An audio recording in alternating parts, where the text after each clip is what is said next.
What is the difference between science and wisdom?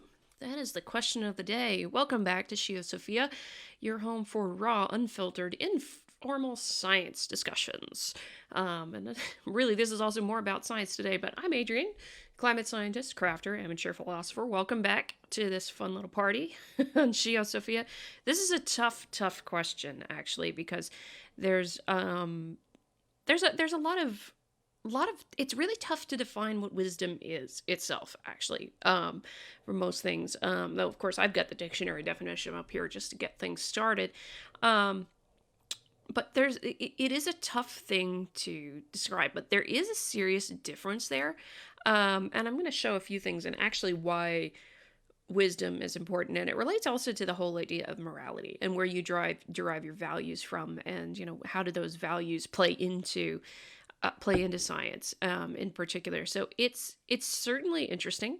And one of the reasons I wanted to talk about this was, for one, I saw a PragerU video that was on the same subject, and while very nice, I wanted to dive a little bit deeper into it, than what they did in 5 minutes, which, for understandable, they were working in 5 minutes. So it's difficult to dive into that into that complex topic in very short space of time. But the other reason why is there's a lot of discussion now surrounding the history of science and it being good or bad, in various respects, and pointing out the horrible things that have done in history, and this is why we shouldn't trust Western science or anything like that. And as you'll see there, it's making a comeback in an interesting way in some parts of the world. Things from science's darker history, or I shouldn't say science's darker history, but scientists' darker history, because there's a problem with thinking about it that way. But anyway, let's get into it. Wisdom, according to the dictionary, I think this is Merriam-Webster, but I'm not sure. The quality of having experienced knowledge and good judgment. The quality of being wise. Again, circular definitions. Please stop it. Don't use circular definitions. The soundness of an action or decision with regard to the application of experienced knowledge and good judgment. The body of knowledge and principles that developed within a specified society or period. Okay, so that's sort of like broad wisdom knowledge here that they're talking about. But anyway, I'm more talking about kind of person-wise. And in a way, these definitions kind of relate to the way that I've always thought of wisdom and knowledge, generally speaking, because you just have knowledge, you learn things, you pick things up, but no amount of knowledge necessarily can always tell you what to do with that knowledge. So to me, wisdom is, in a sense, knowing what to do with the knowledge you've acquired,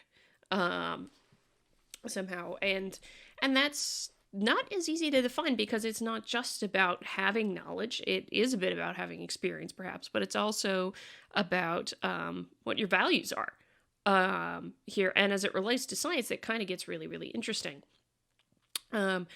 Another way to think of it, so this comes from a commencement address in 1956 given by Henry Allen Moe, who was the Secretary General of the Guggenheim Foundation at the time, to the students of Caltech. And it's interesting because it's a very different time. Of course, it's 1956, but you end up with some very interesting comments that relate actually very well to this time and this discussion that we're having about science and wisdom. He starts, at least to the layman like myself, today the scientist, as scientist, seems to be stepping high, wide, and handsome. Like the artists of the Italian Renaissance, when art flourished under the twin stimuli of popular enthusiasm and princely financial support, you, the scientists of today, have caught the popular imagination and no less make appeal to the benevolent impulses of the rich and the urgent necessities of government. This is fine for you and for everybody. You deserve it. For in your science, in your important for everybody, search for new scientific truth, things are going well for you and you are moving forward. Science has its method for going forward and you know the method. You do not know all the methods, but the larger aspects of the method of science you do know. Once outside your science, outside in the world where if you proceed at all, you proceed by value judgments, and where you, like the rest of us, live most of your lives, you are like the rest of us. There are those who say that, in the present day, you affect the course of the world more than the rest of us do. There are those who say, and some say it without approval, that as citizen scientists, you have preponderantly greater weight per capita than the rest of us.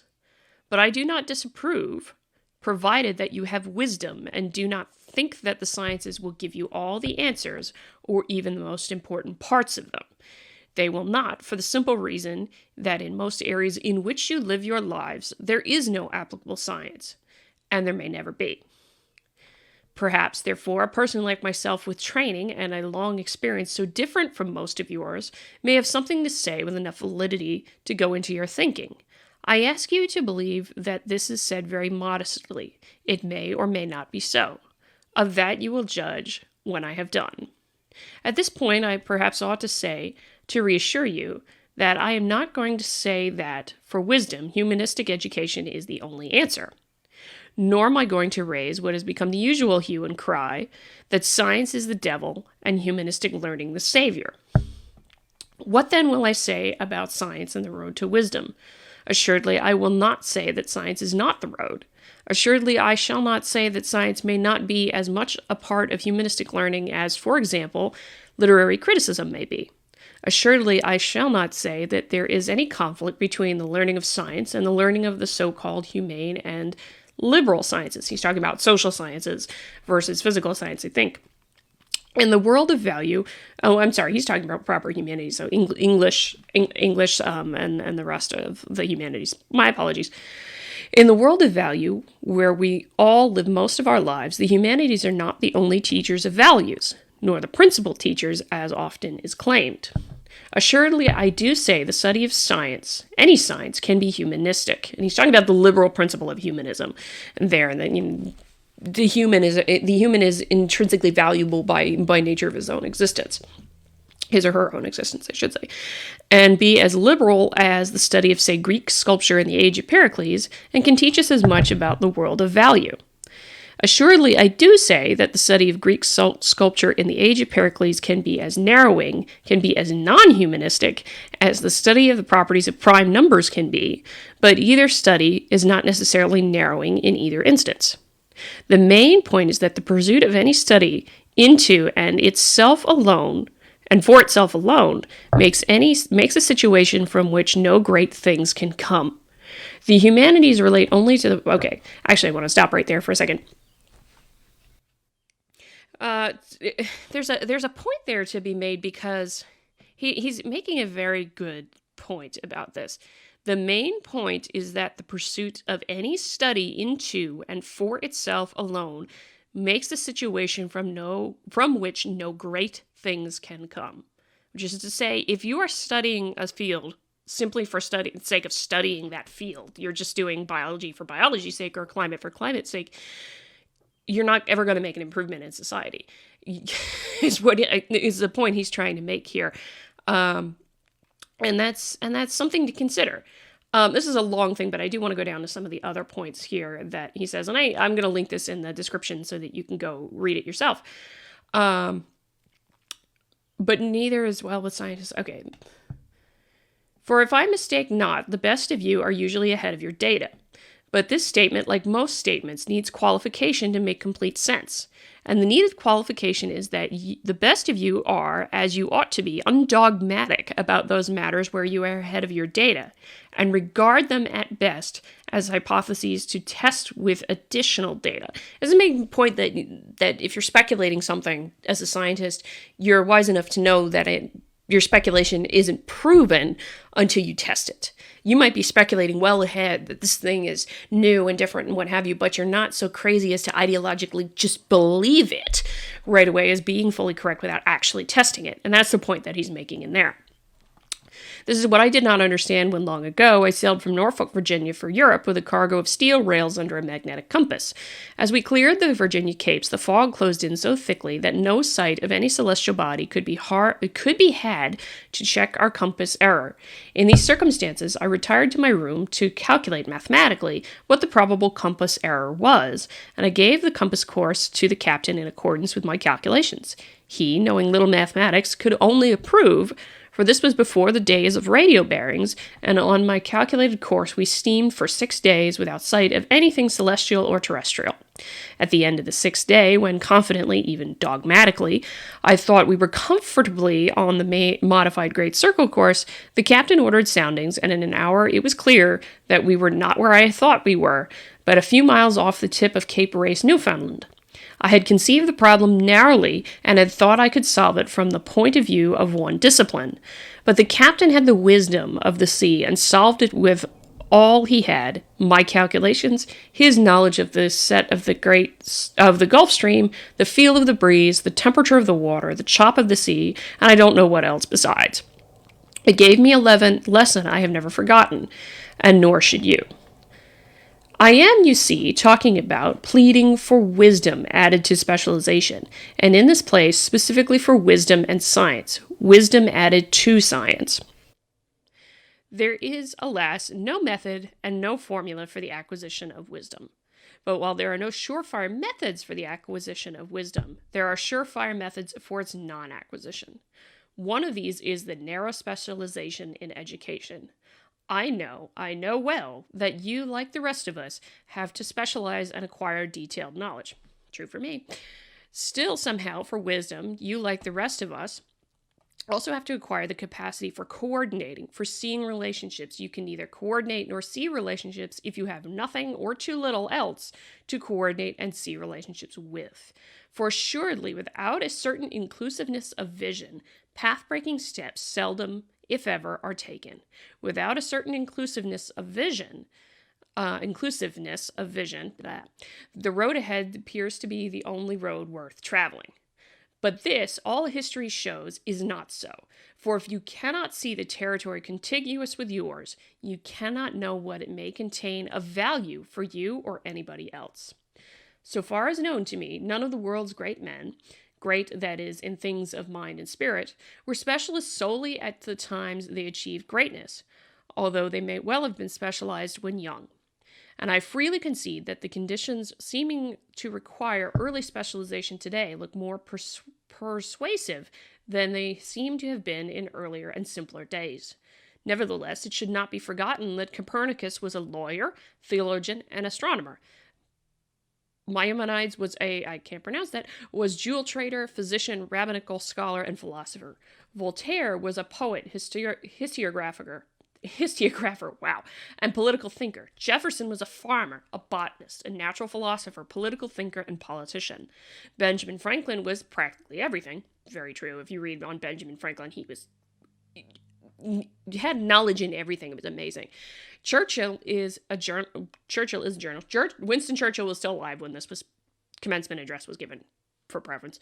Churchill is a journalist, man of letters, statesman, and somewhat of an artist and bricklayer. Leonardo was an engineer, painter, sculptor, musician, and poet. Thomas Aquinas was a pupil of Albertus Magnus, known as a Doctor Universalis, theologian, ancient historian, and mineralogist. Newton was a mathematician, physicist, theologian, and first-rate warden of the mint. Darwin studied theology and medicine, was an entomologist, geologist, and from this very background became the author of his great work on the origin of species. These are all individuals, and I think it needs no argument in this place to sustain the thesis that all knowledge and all understanding are the results of the intellectual processes only of individual persons. Whatever the results, good or evil, they all start with an individual. I think this needs no argument despite the recognition that, nowadays, some work of the mind, by no means all, has to be done in teams. For I am not saying that a path-breaking work of the mind is necessarily one mind's work. Ever since creative work of the mind began, it has always been so that no mind, great or small, has gone it alone. Shakespeare doubtless was a good listener to other men's ideas, and according to some was a very skillful plagiarist, or at least was a fine adapter of his own purposes of others' work. And more likely than not, the most original men are both. A thought I think I had better not develop further. Yeah, that's true. I mean, we do get ideas from other people. But the point that he makes with this is that it's really, really easy for somebody to get super specialized and get stuck in everything. And he's making a point here that wisdom comes from something broader. You have a broader scope of the world. You have a set of values. You get more involved as he talks about all of these great scientists of the past and scholars of the past. They all had varied backgrounds, got into a whole bunch of different things. So like for me, yes, I'm a climate scientist, but I'm also a meteorologist. I do statistics. I computer program. I do these kinds of things. It's very important to get that wide perspective, because if you're so narrow and specialized, you can make the mistake that he did, and consider it from a problem from a very narrow perspective. This is what he's arguing for with respect to wisdom here, is that you cannot have, you can be there and specialize, but he's also arguing for the value of something a little bit more general in your education. And that I think is fair here, but one of the reasons what gets really interesting is that he is talking about things like Aristotle and Plato and religious philosophy here also, because there's a lot of discussions about wisdom in Catholicism and Christianity and Judaism and Islam, and all the great religions have discussions of wisdom in their great texts. There's a whole book of wisdom in the Bible. Actually, there's a book of wisdom in the Bible. There's a book of Proverbs in the Bible. There's a whole collection of things on wisdom in the Bible. What's actually quite interesting to look at is that there's articles like this now too. This actually comes from the what is it? It's the Harvard Review of Psychiatry, actually.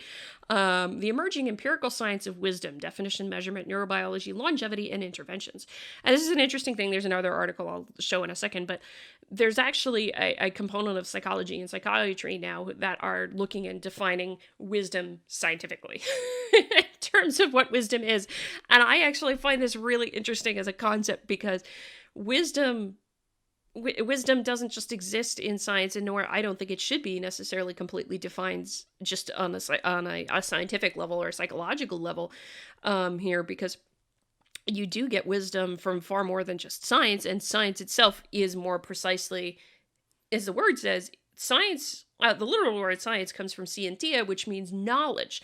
Literally means knowledge. And like I said, science can give you knowledge, but it can't necessarily tell you what to do with it, and that's a heck of a difference.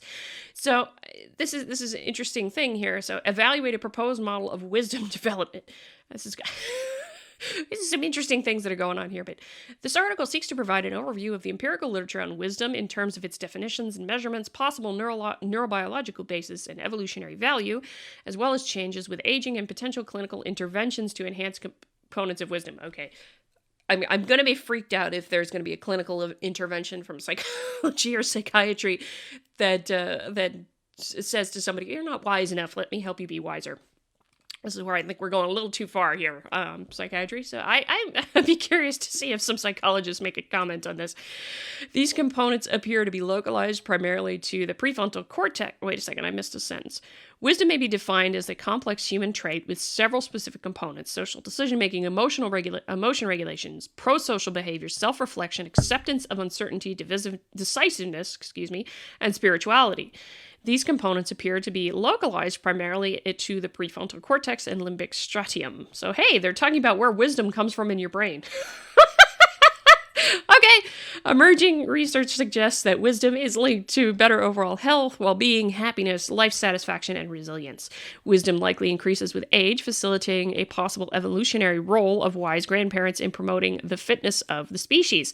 Despite the loss of their own fertility and physical health, older adults help enhance their children's well-being, health, longevity, and fertility.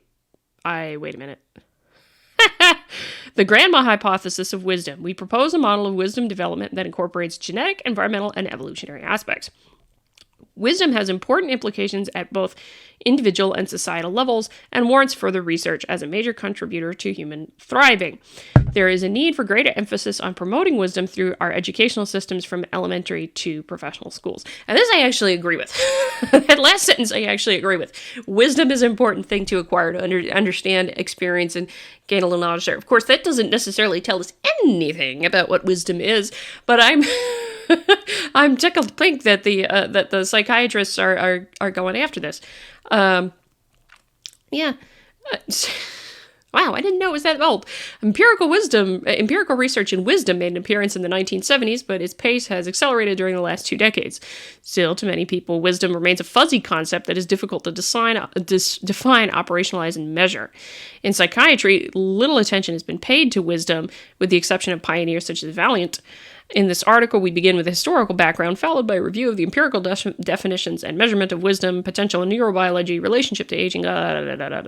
Growing research suggests that wisdom is personally and societally useful construct. It has been linked to overall physical and mental health, well-being, happiness, life satisfaction, and resilience. Wisdom likely increases with aging, indicating... Yeah. So this is one of the reasons I wanted to talk about this, because apparently it's a thing in psychiatry. Now, I would love it if you get some psychiatrists or you get some psychologists in the chat in the comments. Please comment. I would love to hear your remarks on this. It's really fascinating to me that I'm just gonna laugh here, but I mean it still doesn't tell us a whole lot about what wisdom itself is. And there's a lot of things here, that have to do with, I think also have to do with values, but why wisdom cannot be a science? So, a curiosity of our age is the effort to naturalize, this comes from Mind Matters. Mind Matters News, why wisdom is not and cannot be a science. And this is interesting because I'm not so sure I think wisdom is a science either, compared to the psychiatrists. I'm kind of not there with that one. I'll be curious to hear your thoughts. A curiosity of our age is the effort to naturalize traditional values, to treat them as an outcome of evolution. Evolution, we are told, took us in a slightly different direction from that of the apes, but did not put us in contact with a wisdom beyond this world. There is no such thing. That conflicts with traditional accounts of wisdom. Wisdom has been seen as different from knowledge, intelligence, or street smarts. And this I agree. Wisdom is different from knowledge and intelligence in here. They are all very useful, of course, but wisdom is a view of the world from a great distance. So thinking of the commencement address, that's the other thing that the speaker in that commencement address was getting at, is looking at things from a greater distance and being able to see clarity around bigger issues is one thing there. Because you obviously, if you're just approaching it from a very narrow, tiny little thing here, yeah, it doesn't work all that well. Sometimes it doesn't work all that well. I could say the same thing with some of the public health experts and other experts that we have right now have been very narrow in their assumption and, making comments about we should shut down everything to make sure everybody stays safe and all that kind of jazz continues. Let's see. For example, from Boethius about 1,500 years ago, and I'm probably butchered his pronunciation of the name. Indeed, the condition of human nature is just this. Man towers above the rest of creation so long as he realizes his own nature, and when he forgets it, he sinks lower than the beasts. For other living things, to be ignorant of themselves is natural, but for man, it is a defect. So, there's something really interesting there in that, that we get to when we're talking about this. How do I put this? This is actually a really similar philosophy as in the Bible. In Christianity, man is placed above the beast in Christianity, so that comes a little bit with Judeo-Christian in there. But in the more modern language, human consciousness gives us the freedom to examine our own lives. Boethius, pictured here, who was a philosophical guide for centuries in the Western world, wrote these words while he was personally awaiting execution. Yeah, he was about to get killed. In a lot of mythology, too, there's a lot of things about wisdom and the importance of it. The concept of a huge sacrifice for wisdom isn't new. Odin, the king of the Norse gods, agreed to give up his right eye. I believe in the story he actually took his eye out and threw it in a well so he could gain wisdom. So that's in the Norse mythology. Very recently, some have tried to make the universal pursuit of wisdom a scientific one. They're saying that scientists should pursue wisdom. They're not saying that scientists should pursue wisdom personally. Again, who would dispute that? But the methods of science should be applied to the pursuit. Thus, we're informed by Igor Grossman, Associate Professor of Psychology and Director of the Wisdom and Culture Lab at the University of Waterloo in Canada, that, quote, psychological science can now measure and nurture wisdom, superseding the speculations of philosophy and religion. So, this is getting at the thing that the commencement speaker was actually warning about. Science cannot solve all ills, because science is not a way to get wisdom necessarily. It is a way to gather knowledge. Science itself, again, the word means knowledge, or scio, to know. Or, I'm sorry, scio is know. Scire is to know in the Latin, literally. So not necessarily a good way to get to wisdom. As he says, Grossman wants to deconstruct wisdom. And how is that working out? He organized the Toronto Wisdom Task Force, which resulted in typical academic thinkfest. For example, we are warned against the pitfalls of our traditional views of wisdom. The first was seeing the quality of wisdom as an all or none category, primarily inherited or bestowed by nature, a concept known as psychological essentialism. And that's the thing, is he's not correct. At least most of the definitions of wisdom that I know, and I think most of you also realize this, is that kids are not born wise. Most children are not born very wise. They're very stupid when they get started, and it's natural. You're learning things. You shouldn't eat that thing off the floor, kind of thing.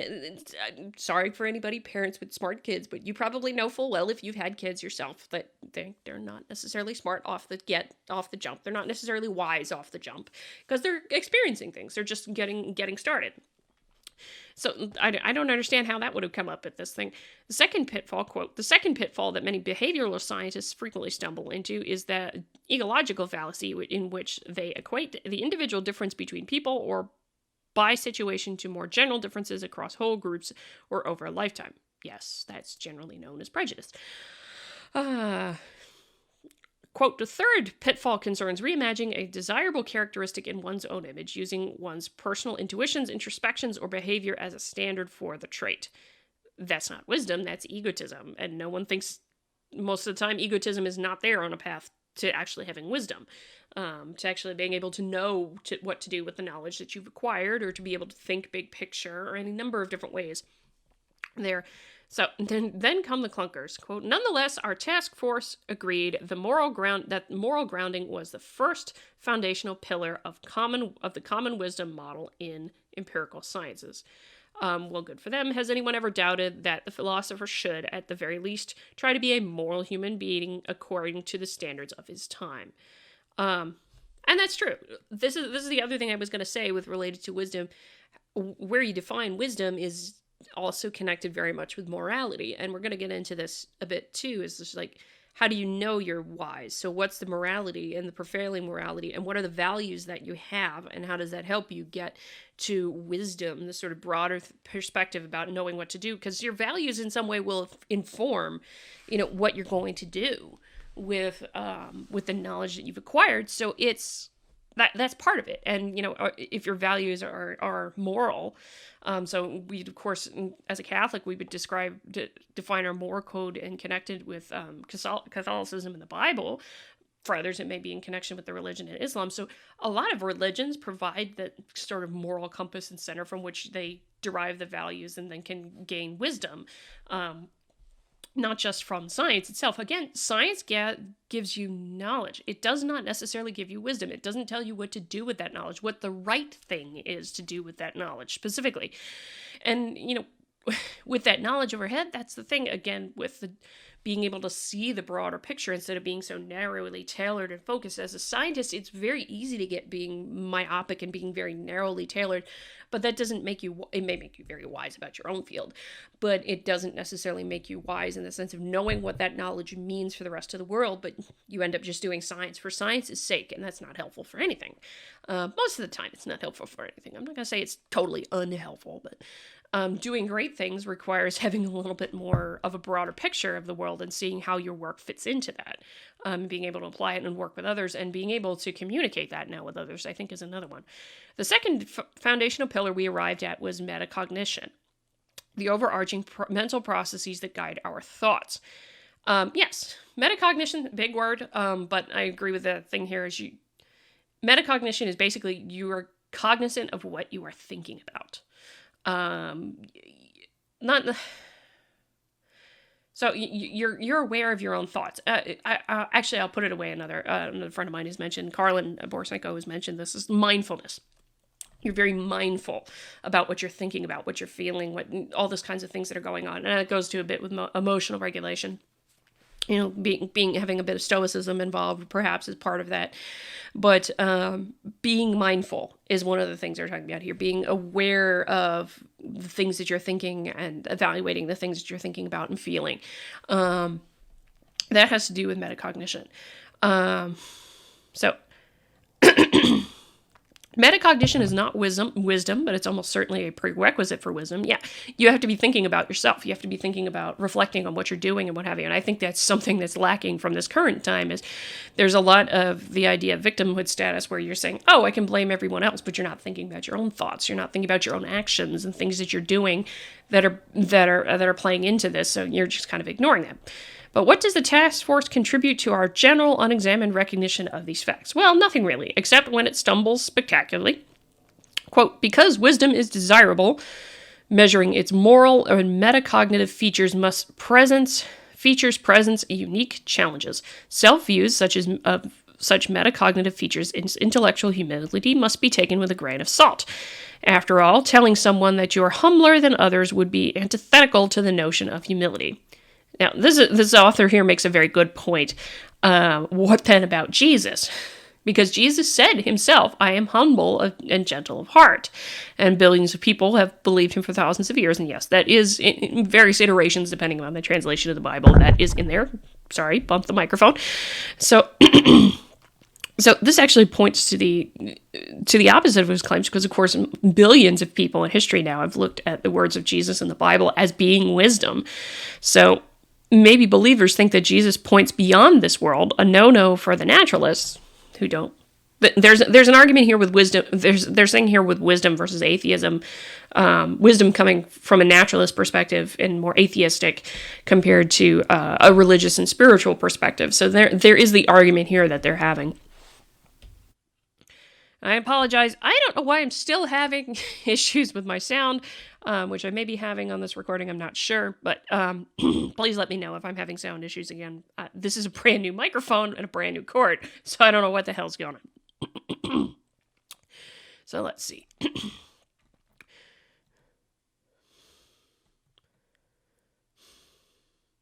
Yeah.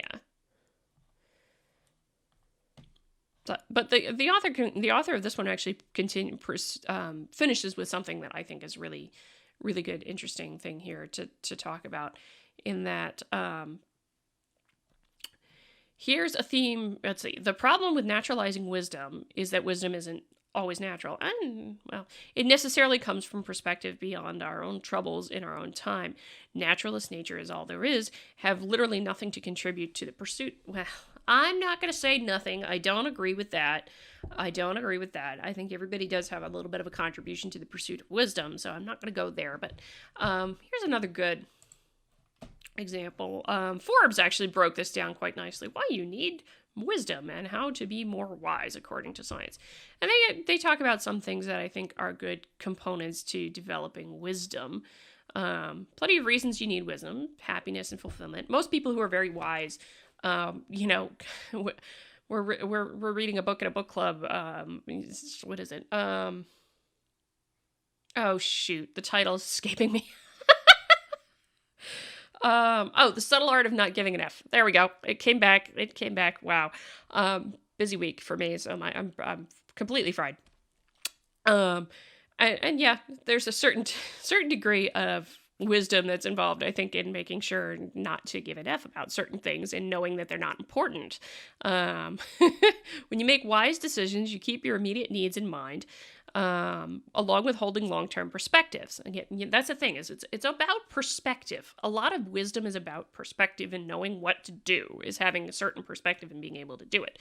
This is key to making choices that bring you joy. In addition, wisdom allows you to make better contributions to your community by balancing your needs and boundaries with those of others. Wise people also pave the way toward greater fulfillment in their work because they can discern the best way to handle everything from relationships with colleagues to judgments about their customers, and all important to effectiveness at work. And yeah, there's a lot of things with having wisdom does mean you have perspective. You can know what to do with the knowledge you gained with that perspective. And it also, again, it comes also with the morality issue. Where do you derive your morality from? For me, it comes a lot from conservative values and also from Catholicism involved here, and values instilled for me with my parents. So Having the perspective and values gives me a good little bit of wisdom. They have some suggestions here in the Forbes article on wisdom. I mean, yeah, considering others, having empathy towards others. We talked a bit about empathy versus elitism on this channel. I entirely agree with that. Having a certain amount of empathy is a good way to develop wisdom. Again, this is coming from the University of California, San Diego. I do think there's more to it than that. I don't think necessarily a scientist can fully define what wisdom is to every individual person, because that is such a really difficult thing, and maybe a very personal thing on what you think is wise, or what you think wisdom is. So I'm giving you my thoughts. You have your own. Managing yourself. Another element of wisdom is the ability to regulate emotions. As you seek to develop your wisdom, be aware of yourself and actively reflect on your own state of mind, opinions, and attitudes. Then be able to make choices about what you share and how you appropriately control your emotions. In addition, the wise are typically authentic. In our world of curated identities, where we put only our best faces forward through social media, those are authentically themselves set a wise tone for their relationships. And yes, I do my best to be this. I am not perfect, but I do agree. Managing yourself, knowing what your emotions are. This goes back to the idea of mindfulness again, being aware of what's going on in your own head and the opinions you have and the values you have. All of that is really, really important. Seeking diversity. Oh my gosh, diversity. It's here. And we don't mean this necessarily, we don't mean this based on just race or gender or any of the rest there. Those who research wisdom suggest it is associated with a tolerance of diverse values. Does that sound like something's lacking in today's world? I digress. But it probably, even more than that, wisdom demands ongoing learning, and this can only come from a true openness to different points of view and a belief we don't already have all the answers. Again, this speaks to having empathy over elitism too, because if you're open to other points of view and you realize you don't have all the answers, you're going to have a sense of humility. And they go on to say that wise people also have a sense of humility, realizing their point of view is not the only one and appreciating how much they don't know. As the quote from Sockman goes, quote, "The larger the island of knowledge, the longer the shoreline of wonder." Wisdom demands asking questions and listening to expand understanding and appreciating all that is unknown. This doesn't happen as much as it used to, but particularly we're just taught to go seek the way it's taught. Actually, we go into our echo chambers. Let's put it this way. The unwise person goes off into the echo chambers and isn't willing to listen to anybody else. I do my best to listen to others. I'm surrounded by a lot of people I don't agree with on a regular basis. But, you listen to those other people, you try to learn from them, you try to understand them, you incorporate it, you consider it against your own values. You be tolerant of diverse values, and you want to learn more about all this other stuff that's going on. So, there's things like that. Embrace uncertainty. Yes, most people don't like uncertainty. I actually somewhat love uncertainty. I study uncertainty myself in climate projections, so I deal with uncertainty all the time. Another element of wisdom is the ability to deal effectively with ambiguity. As humans, we crave clarity and certainty, so the maturity of wisdom allows us to work through this natural inclination to find ways to make judgments, take actions, and be constructive even without much clarity. And this is true. A lot of really great decision makers that I work with, they say, totally, I'm fine with uncertainty. Just help me understand why it's uncertain, and I'll figure out how to make a decision. Totally works with that. People can do that.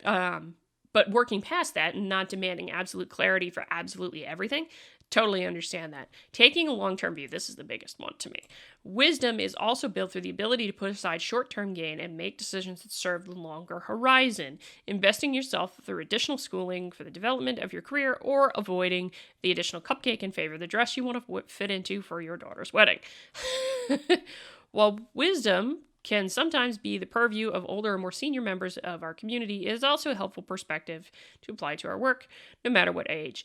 Whether you're seeking to make better choices in business or for your community, a little wisdom can go a long way. And to that I agree. And there's a lack of it, I think, with wisdom right now, is everybody goes to their echo chambers, and there's a wanting and demanding things be exactly that, or being upset if things aren't going well, or things like that. I guess in a way, a lot of wisdom too is that knowing that things happen for a reason. I guess one of the hardest prayers for Catholics and Christians to pray is often the idea of, you know what, this this is what it is right now. I can't tell how good this is going to be, but I have faith it's going to work out for the best, and so I leave it alone, recognizing you don't have control of certain things.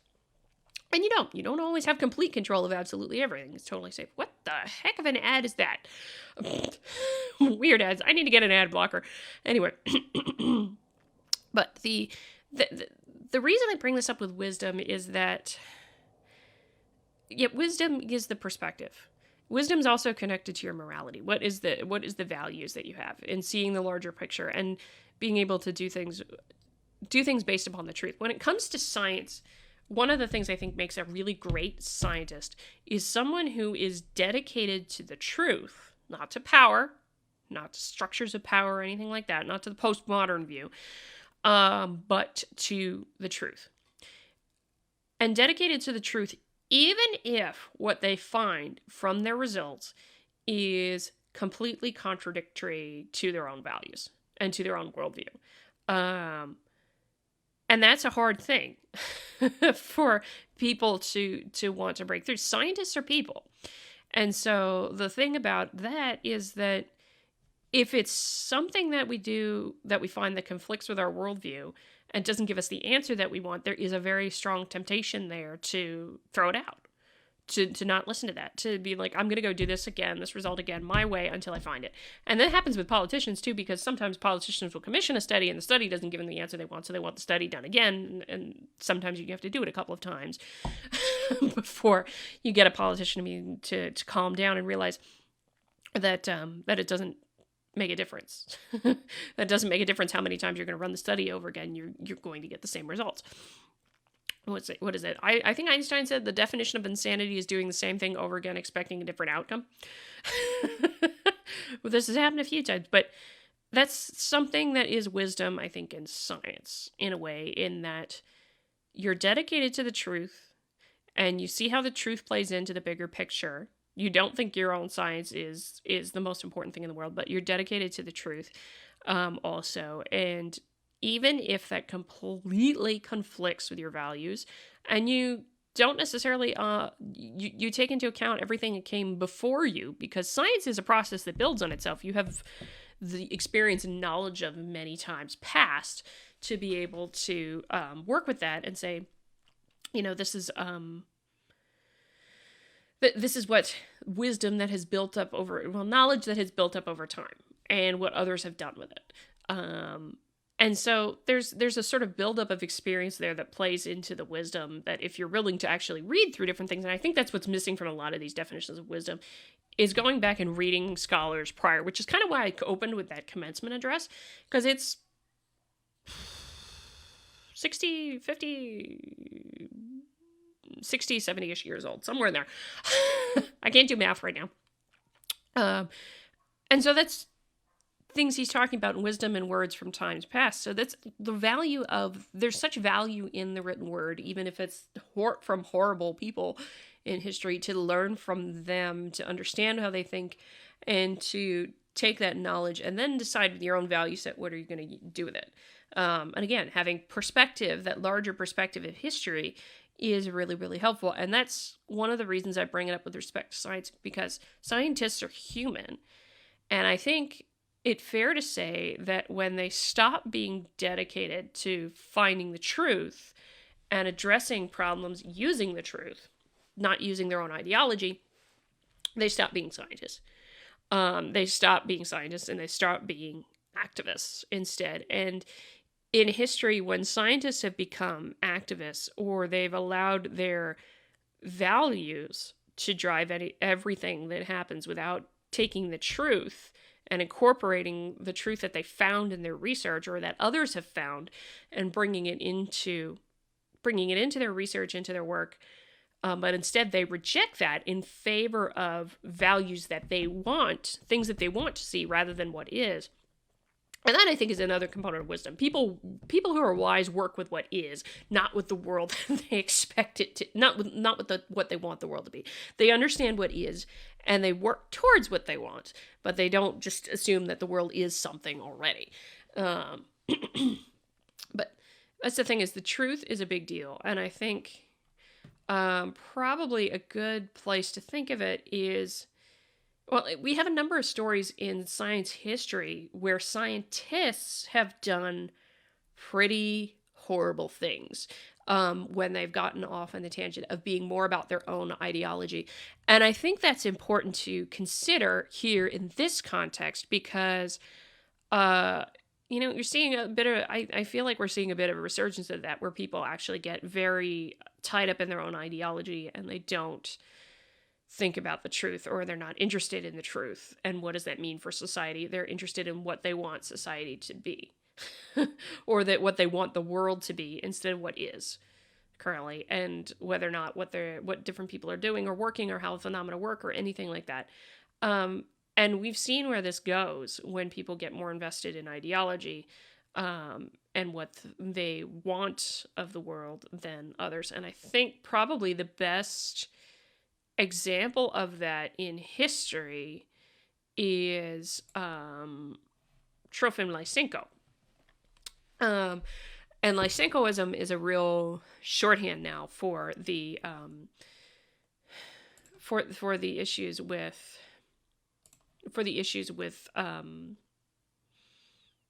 lost my train of thought for for the issues with wisdom and science. So this is a good place to just give a primer on this, because I think it's a really good example in history of what goes wrong when scientists are not dedicated to the truth and placing themselves and their work in the larger perspective. In other words, applying wisdom, not just narrowly focused on their ideals and ideology, but placing their own work and the truth in that broader perspective that they need to work with.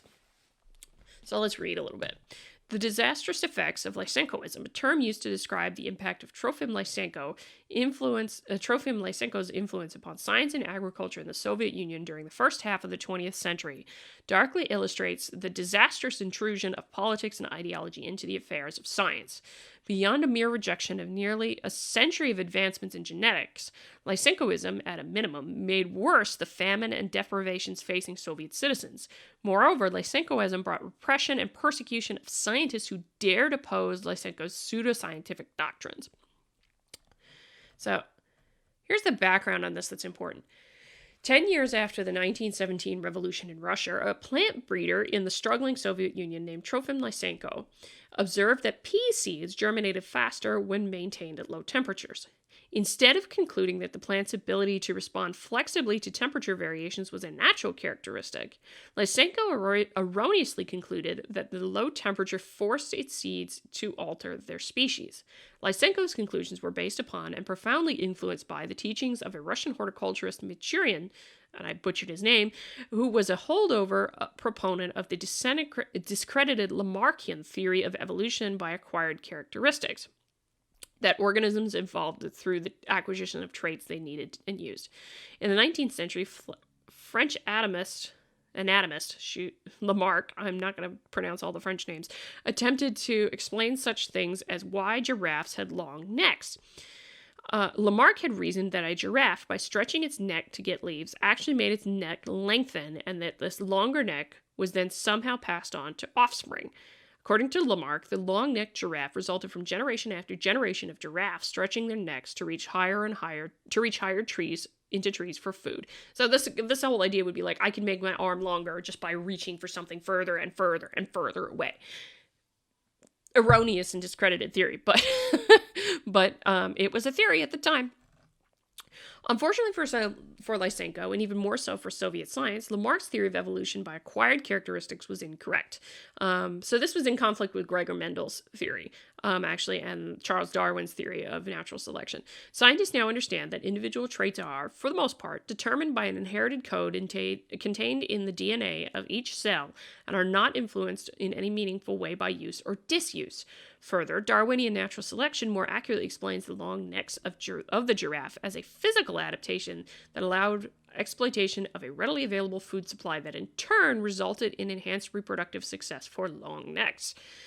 Despite the fact that Lamarck's theory of evolution by acquired characteristics had been widely discarded as a scientific hypothesis, a remarkable set of circumstances allowed Lysenko the opportunity to sweep aside more than 100 years of scientific investigation to advocate a politically correct way to enhance agriculture production.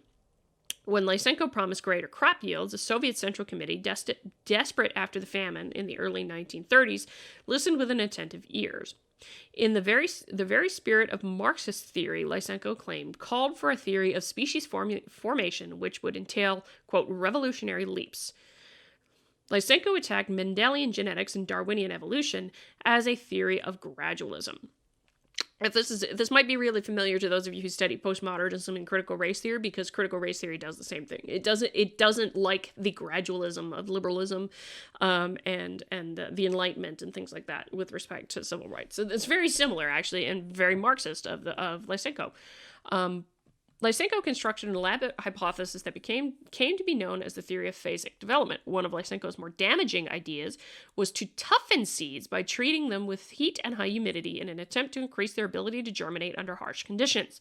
The desire to plant winter instead of spring forms of wheat was brought about by the need to expand Russian wheat production into areas that were climatically colder than traditional growing areas. In particular, the Nazi invasion during the Second World War made critical the planting of previous fallow and colder eastern regions. For centuries, winter wheat was the principal Russian crop. Deprived of its Ukrainian breadbasket, the Soviet Union struggled to survive following Hitler's onslaught. Faced with famine and subsequently a massive movement of farming away from the onslaught of an advancing Nazi army, Soviet agricultural planters and farmers became unconcerned with the high politics of agricultural science or long-term scientific studies. In other words, they needed something fast. They had a serious problem, and they really did have a serious problem. Lysenko ruled virtually supreme in Soviet science, and his influence extended beyond agriculture to all areas of science. In 1940, Stalin appointed Lysenko director of the Soviet Academy of Sciences Institute of Genetics. In 1948, the Presidium of the USSR Academy of Science passed a resolution virtually outlawing any biological work that was not based on Lysenko's ideas.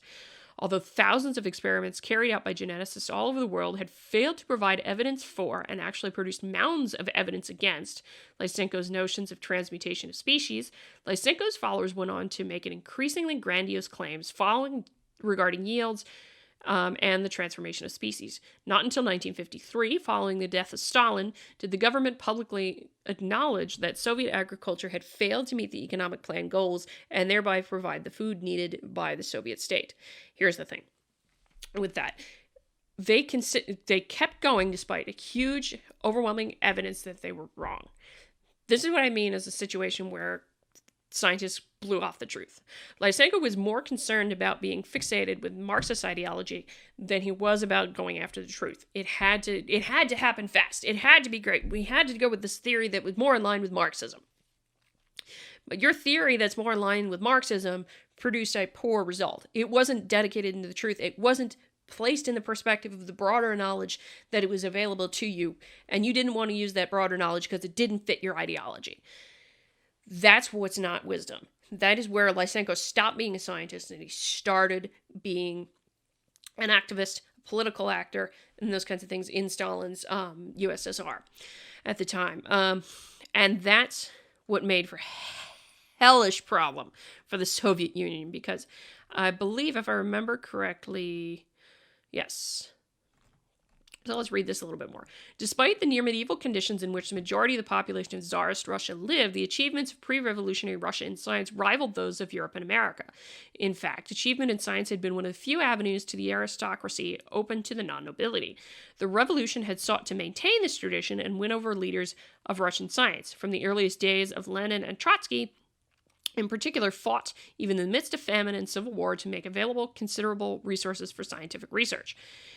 In the political storms that ravaged the Soviet Union following the rise of Stalin, Lysenko's ideas that all organisms, given the proper conditions, have the capacity to be or do anything had certain attractive parallels with the social philosophies of Karl Marx and the 20th century French philosopher Henri Bergson, that promoted the idea that man was largely a product of his own will. Enamored with the political correctness and with the, quote, scientific merit of Lysenko's ideas, Stalin took matters one step further by personally attacking modern genetics as counter-revolutionary or bourgeois science.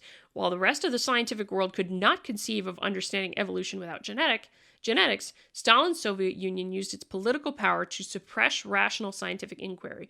Under Stalin, Science was made to serve political ideology. The victory of the Stalin faction within the ruling party changed the previous nurturing relationship between the Soviet state and science. Important developments in science, including what we term today as social sciences, were terminated by state terror. During the 1930s and 40s, scientists were routinely executed, imprisoned, or exiled. Soviet science was largely carried forward in specially built labor camps where scientists denounced as saboteurs continued their work in total isolation from the outside world. Under Stalin and Lysenko, scientific truth became both incompatible and inappropriate to political truth. This might sound familiar if you think about things going on today. Information on genetics was eliminated from Soviet biology textbooks, and Lysenko attempted to reduce his conflict with classical geneticists to political contradictions. Lysenko stated that there existed two class-based biologies, bourgeois and socialist dialectical versus socialist dialectical materialist. The entire agricultural research infrastructure of the Soviet Union, a country with millions whose lives teetered on starvation, was devoted to a disproved scientific hypothesis, and inventive methods were used to falsely prove, quote, that there was no famine and that crop yields were actually on the rise. The Soviet Central Committee in support of Lysenko was critical. It was known that Stalin clearly expressed his positive attitude toward the idea of the inheritance of acquired characteristics and his overall support of Lamarckism. In such an atmosphere, some of Lysenko's supporters even denied the existence of chromosomes. Genes were denounced as bourgeois constructs. Under Lysenko, Mendelian genetics was branded decadent, and scientists who rejected Lamarckism in favor of natural selection became enemies of the Soviet people. Despite the stifling atmosphere of Stalin totalitarianism, some scientists resisted. Soviet geneticist Nikolai Vavilov attempted, I can't pronounce Russian names, I'm sorry, except for Lysenko.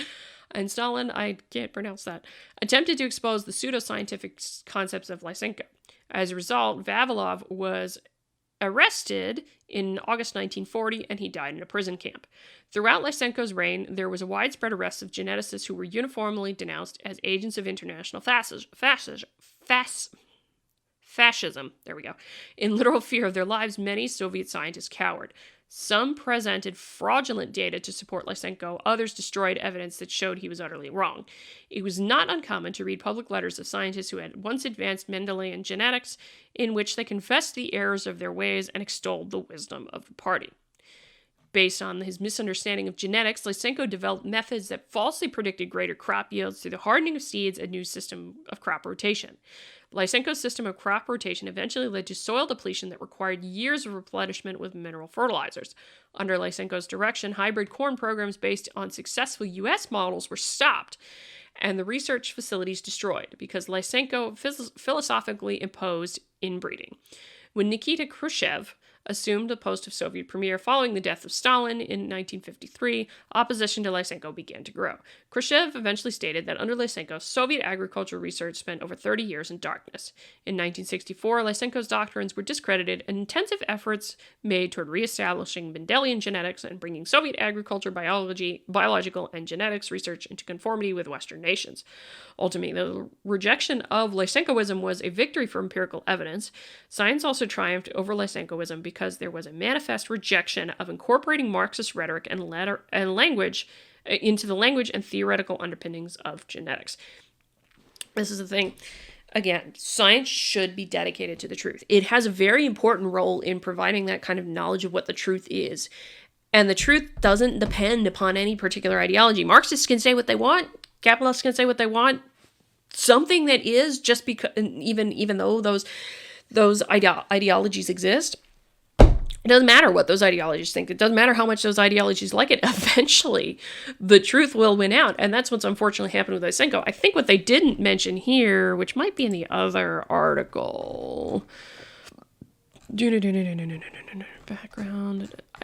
If I remember correctly, Lysenko's problems actually exacerbated the famine. That happened as a result of his work, and that's the problem with that. There is that Lysenko, in his desire to have science and the world fit to his ideology instead of dealing with what the truth actually was and what 100 years of genetics had led up to that point. He decided, no, it's got to be my way. It absolutely has to be my way. Ideology is correct. It has to align with Marxism. But he was thinking in the narrow frame of Marxism and not looking at the overall perspective and what was actually working with genetics and what was not. And that's the problem. Why wisdom and morality is so important, because you have to be able to put whatever you're dealing with and think about it in the larger context and see the full body of knowledge that's available to you and know what to do with it, know what the right thing is to do with it. And if you're looking at it from a perspective of the truth, then I'm going to do something with it simply because you're gonna figure out what to do with it because it's true. It's true as much as you may not fit with your ideology, but I still got to deal with it because it's the truth. Mendelian genetics and Darwinian evolution ended up being mostly right for that age, and Lysenko's approaches ended up being mostly wrong, and it did lead to hellish famine in the Soviet Union. Despite his promises that this was going to alleviate all the famine problems that Lysenko had. So, I mean, yeah, science ended up being, the knowledge of science was there, but it wasn't used. What to do with the knowledge that's given to you in there. Lysenko ignored it because it didn't fit with his ideology, and that was the unwise choice. And I don't know that it's ever necessarily right to just ignore what knowledge is out there just because it doesn't fit with your ideology. And the way we think of it in science is that all data is pointing at the same objective truth. You're just looking at it from different angles. Lysenko wasn't doing that. He just basically threw that all out. It's not right. I think I know this thing over here is the truth.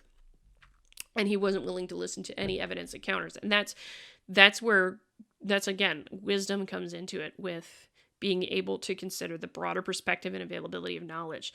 So like, for example, with some things that are going on here, if I see a disparity between people, it's not necessarily, well, what's the cause? It can't be just this one thing over here. Maybe there's many things that cause that disparity to happen.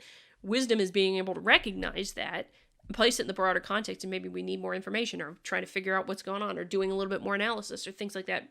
Being able to place what's going on into broader context, that's what's important with wisdom in here, because a scientist can get very narrow and specialized, and their job is to find the truth.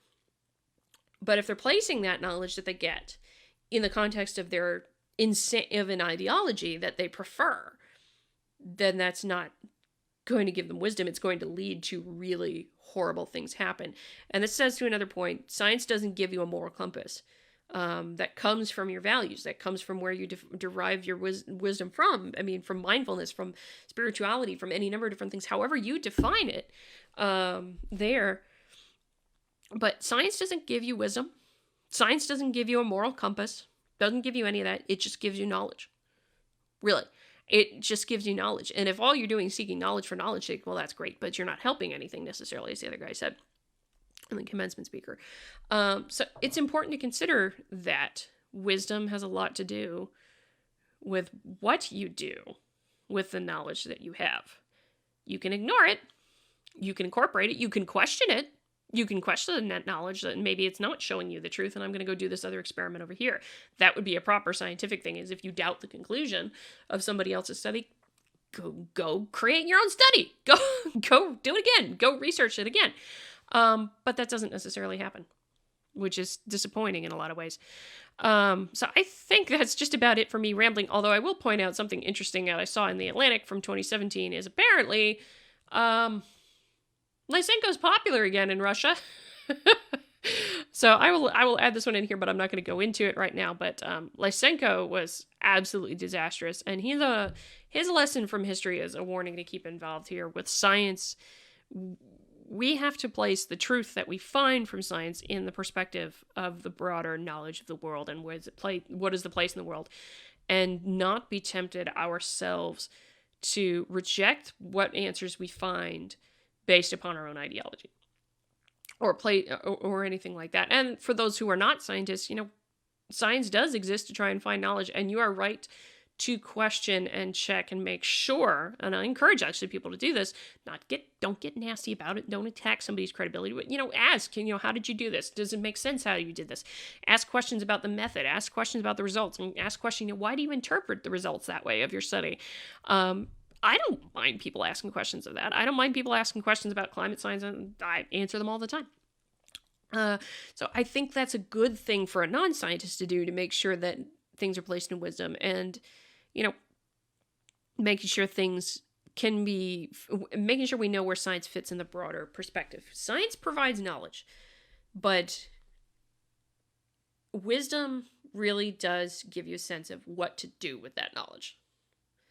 And it's not necessarily wise to ignore something that comes out of science, but you got to use it as part of the knowledge that you have. Think of that captain in the commencement speaker stories. Like, okay, yeah, he took the guy's calculation, but he also took this and this and this and this and this and this and this and many other things, and he ended up making a better decision than what the scientist told him.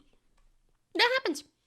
That's totally fair. The guy was wise. He used the broader perspective to make sure he knew what he was doing with the knowledge that he was given to him, and being able to question some of that knowledge and whether or not it was true and accurate. So I think that's it for me. I've been rambling now for a while. I have no idea how much time I've spent on this, but it's a really deep and interesting topic. So I hope you enjoyed it. So if you did enjoy this video, like, comment, share, all that good jazz. Give it a thumbs up for me. I'd appreciate it. Comment. I would be curious, because this is a very deep topic. What is your thoughts on science and wisdom? Of course, if you want to interact with me, head over to sciworthy.locals.com. Sciworthy.locals.com. We'll actually be recording another Sciworthy conversation here soon, I think. What is it? On misconceptions with academia, I believe, is what we're doing. Misconceptions of the academic career path for scientists, which is going to be fun for me. Talk about my road thus far, maybe, perhaps. So if you had, you can only see that, though, if you are at very least a member of sciworthy.locals.com, because that does not appear here on YouTube. Too bad, YouTube, you don't get those. Anyhoozle, I think that's it for me. Please comment, please like, share, subscribe. Let me know what you think about science and wisdom, and what you think wisdom is, because it is actually extremely hard to describe and define, as you might have gathered from me. Until next time, my friends, I think that's it. I'm Adrian, signing off. Until next time, stay curious, my friends.